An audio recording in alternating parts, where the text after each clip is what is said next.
जी, तो next question है आपका, the length of A triangle is increased by 10% while the breadth is decreased by 10%.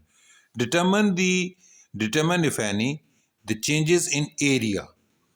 अच्छा जी, अभी बड़ी मजे की बात है कि ये ट्रायंगल थी, लास्ट वाले क्वेश्चन में हमने जो है उसका पैरामीटर किया था, अभी हमने करना है एरिया। क्या चीज करनी है? एरिया।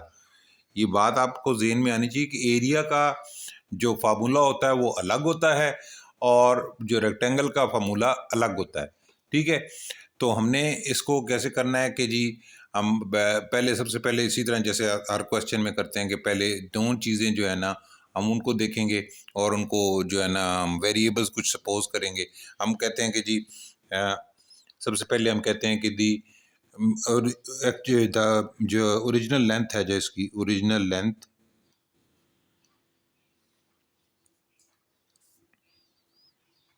लेंथ है इसकी, हम इसको कह देते हैं क्या है? एल।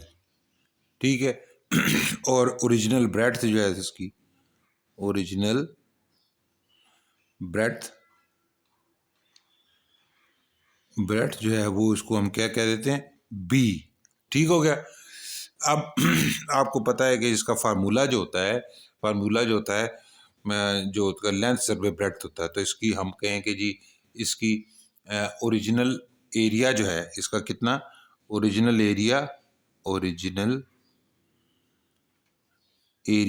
इसका हमने मालूम करना है ना, तो इसका एरिया होता है L multiplied by length multiplied by breadth. ये हमारा एरिया होता है। आपको पता होना चाहिए कि जी एरिया निकालने का ये फार्मूला होता है। ठीक है, तो जैसे हमने पैरामीटर का निकाला था, ठीक है, इसी तरह ये ओरिजिनल का एरिया का ये तो स्टैंडर्ड है ना।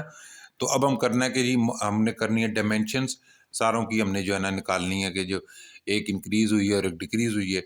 तो अभी न्यू लेंथ, जो ओरिजिनल लेंथ थी एल और न्यू लेंथ क्या हो जाएगी? New length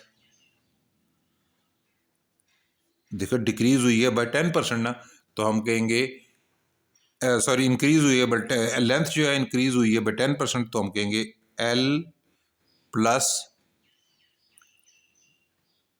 10%। तो ये 10% आपको पता ही है कि जी तकरीबन 0.1 बनती है, 0.1 L which will be equal to 1 point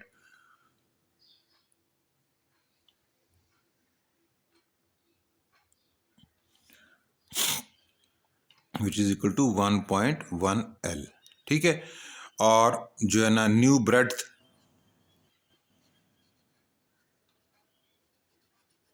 जो थी हमारी वो बी माइनस कितनी थी? B minus 0.1। 10% 0.1 है ना, हर दफा तो नहीं करना पड़ेगा ना। 0.1 बी दैट विल मीन के जी क्या है? ये 0.9 बी हो जाएगा। ठीक है, अच्छा अब हम कहते हैं जी कैलकुलेट करते हैं नया एरिया। न्यू एरिया हम कैलकुलेट करते हैं। ओरिजिनल एरिया ये था L into B, new area हम कैलकुलेट करके देखते हैं। न्यू एरिया ये इट विल बी जो है ना 1.1 multiplied by 0.9 multiplied by L multiplied by breadth, यही है ना ये। ठीक है, तो इसको हम क्या कह लेते हैं कि ये आ जाएगा आपका 0। इसको हम इसको जब इससे मल्टीप्लाई करेंगे 1.1 को 0.9 से, तो ये आ जाएगा 0.99 एल इंटू बी। ठीक है, या एल बी भी कह सकते हैं। एल इंटू बी मैंने लिख दिया ताकि थोड़ा सा कन्फ्यूजन किसी किस्म की ना आए। तो ओरिजिनल एरिया क्या था हमारा? ओरिजिनल एरिया था, मैं दोबारा इसको लिख रहा हूं कि हमारा था एल इंटू बी, जबकि न्यू एरिया हमारा क्या है? न्यू एरिया है हमारा 0.99 एल इंटू बी। ऐसे ही है ना? ठीक है, अब हम अगर ये देखें कि ये है हमारा, इसको अगर हम इसको यूं ब्रैकेट्स में कर लेना, तो ये 1 है और ये 0.99 है। आपको पता ही है ना, अगर लेफ्ट पे कोई चीज़ ना लिखी हुई तो 1 होता है। ठीक है, तो इन दोनों का डिफरेंस अगर आप देखें तो ये ओरिजिनल एरिया माइनस उसको अगर हम करें तो ये निकलेगा ओरिजिनल एरिया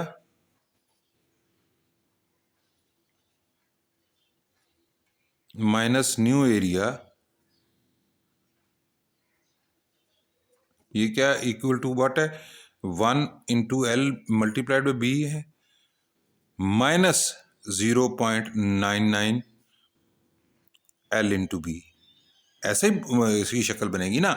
देखिए मैंने कहा कि जी जो न्यू पुराने वाला एरिया था एल इंटू बी था, नया वाला हमने जो निकाला 0.9 निकला। ठीक है, अब जब इसको माइनस करेंगे 1 में से ये माइनस करें तो हमारा निकलता है 0.99 हमारा निकला ना। ठीक है, न्यू एरिया हमारा 0.99, तो इसका हमारा तकरीबन समझें कि जी 1% हमारा डिक्रीज हुआ। 1 में से 0 यानी 1 में से अगर हम माइनस करें 1 माइनस 0.99, ठीक है, तो ये एल इंटू बी।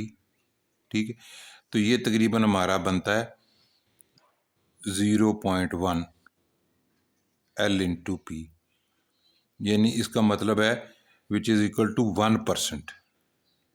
ठीक है, क्योंकि इसको अगर हम 0.1 को मल्टीप्लाइड करें 100 से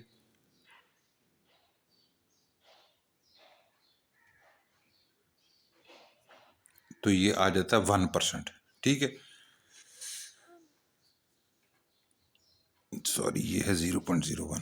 ठीक है, 0.01, तो ये इसमें से 1 में से जब ये निकालते हैं तो ये आता है, तो ये 0.1 को हम जब 100 से मल्टीप्लाई करेंगे तो ये आ जाएगा परसेंट अगर निकालना होगा फॉर मेकिंग। ये क्या है, हम क्या कर रहे हैं, ये हमने किया है मेकिंग परसेंटेज। ठीक है, तो ये इसका 1% निकला था। ओहो अच्छा, अब क्या हुआ, इसका मतलब है then new area is 99% of the original area, which means that area has decreased by 1%। हमारा एरिया जो है ये क्या हुआ है, ये डिक्रीज हो गया है बाय 1%। सो हमारा answer will be the area has decreased by 1%। बात समझ आएगी? मैंने इसको दोबारा अगर आप चाहें तो एक्सप्लेन कर देता हूँ कि हमारा ओरिजिनल लेंथ थी L, ओरिजिनल ब्रेड्थ थी B, ओरिजिनल एरिया हो गया L into B, new length हमारी क्या हुई L प्लस 0.1 L जो कि 1.1 निकली, न्यू ब्रेड्थ जो है B minus 0.1 B which is equal to 0.9 B। तो न्यू एरिया हमारा L इंटू बी जो है निकलता है, ये जो निकला 0.99 LP। ठीक है, तो अगर हमने इसका अभी निकालना है कि इन दोनों का डिफरेंस, तो ये 1 था, ये L एंड B जो है, ये अगर इसको हम यूं लिख दें, ये LB 1 है और ये LB 0.99 है, तो इसमें से अगर आप देखें तो हमारा 0.1 जो है ना हमारा आ जाता है तकरीबन आंसर जो है ना 0.1। तो 0.1 इज आपका 1% ऑफ दी 1% जो है ना 0.01 इज 1% ऑफ दी जो आपके एरिया का था। तो वो एरिया जो है आपका, अगर आपने ये देखा कि ये इन न्यू एरिया जो है ना ये आपका आया था जो 0.99, ये 1 और ये 0.99, तो इसमें से इसका हमारा तकरीबन 0.01 आपका आ रहा था न्यू एरिया। तो 0.01 का इसको मल्टीप्लाई करें 100 से तो परसेंटेज निकल आएगी, तो इसका मतलब 1%। 1% इसका मतलब ये हुआ कि जी हमारा एरिया जो है वो पहले